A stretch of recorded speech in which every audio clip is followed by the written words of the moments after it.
safer for your loved one and yourself. Brought to you by AARP and the Ad Council.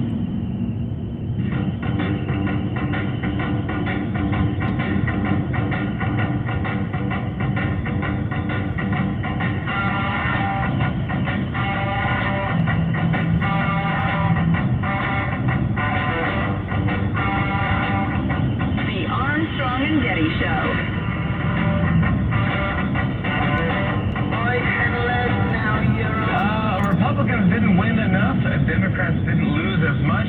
Everyone was walking the street saying, like, are you happy? Are you happy? Are we happy? Yep, the country is finally united under It was a strange night. It's not often you hear someone excitedly say, it's okay, we only lost the House. For both parties, it wasn't great, but also not terrible. It was the political version of eating a TGI Fridays. Why did TGI Fridays come in for a kicking? Wow, that shot came out of nowhere. Wow, sucker punch, ow. New York Post cover? Remember yesterday they had DeSantis' The Future? This is New York Post, which has been pretty Trump-friendly for a long time. Their cover today is Trumpty Dumpty, and how he's done, more or less, so. That's just childish. Huh? That's not helpful.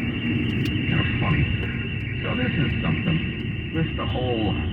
You know, I warned the left that they were doing this, and now they've done it. I hear somebody is racist, I don't even pay attention. Racism is abhorrent, it's terrible. But I can't take it seriously anymore, because A, everybody's called racist all the time for ridiculous reasons, and B, the left can say anything the hell they want and never get called on it. For instance, you got people like Jen Psaki. You remember her? She was the last competent White House spokeswoman. She was trying to explain away how, in particular, in Florida, how Ron DeSantis and Republicans had just kicked butt. Kicked culo, I should say in Spanish. Let's see, DeSantis won 55% of the Puerto Rican vote, 50% of all the other Latino voters in the state of Florida, one historically blue Miami-Dade County, et cetera, and of course, Jen Psaki leapt to caution that, listen, the Latino vote is not the same everywhere. That's what those of us who aren't racists have been saying for a very long time. Stop trying to put people in pens. And she said, there are huge generational differences in Florida of older voters, et cetera, et cetera. Socialism does not play there in South Florida. And there's a massive disinformation problem in the Spanish language media. And so a bunch of Hispanic commentators are coming back and saying, that is the oldest damn trope, that Hispanic people are too dopey to figure out how to vote, and we were misled. Cut it out. Wow, yeah. Let's see, here's MRC Latino Director George Bonilla, called the comments a multifunctional trope. The remarks show what the left cannot have or control, they disparage. Since having lost significant chunks of the Hispanic vote over the past few years, they've gone to this old trope of Spanish language disinformation. It's a trusty trope, a reliable trope, it's a malleable trope. And he said of DeSantis... Now, he did a good band named Malleable Trope. Malleable trope. I mean, people would squint. What the hell does that mean? I don't know. Of DeSantis, he didn't pander to the Hispanic community on immigration, but he treated Hispanics as parents, as people with aspirations, people with jobs.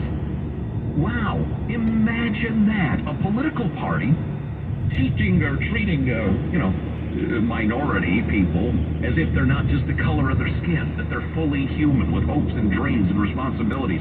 Hey, Republicans, keep doing that. So anyway, there's more to this story, but again, I'm not going to go on and on about the racism thing, because I want to talk about this, and I want to talk to the people from FIRE, which used to be the Foundation for Individual Rights and Education, but now because the ACLU has gone full advocacy, they don't care about free speech anymore.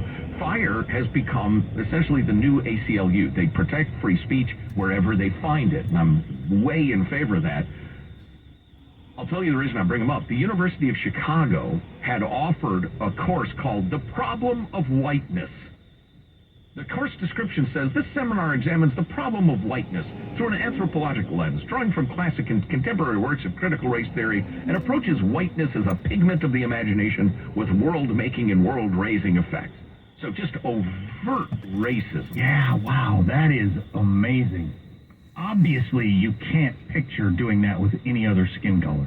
Oh, no. I mean, can you imagine? It wouldn't. If somebody even proposed it, they would lose their job. No, Or if well, they were a absolutely. student, they'd be expelled. That you find out they do it in a meeting hall over there with the doors closed.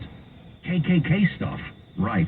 Well, Fire came out and defended the university offering the class. They say academic freedom's freedom.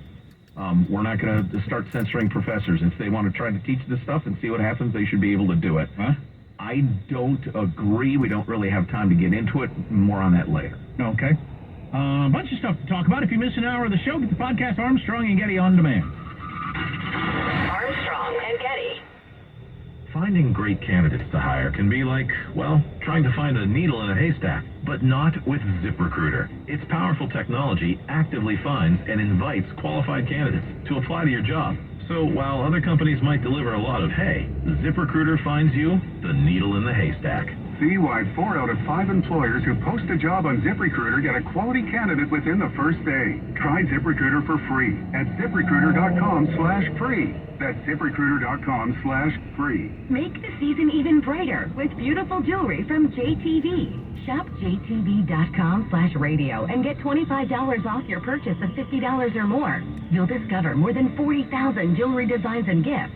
That's enough to keep everyone on your list sparkling all season long. Plus, new customers will receive $40 in brilliant cash rewards to use towards their next jewelry purchase. Shop JTV.com/radio and let JTV fill your holiday with Talk Radio 560 KSFO San Francisco.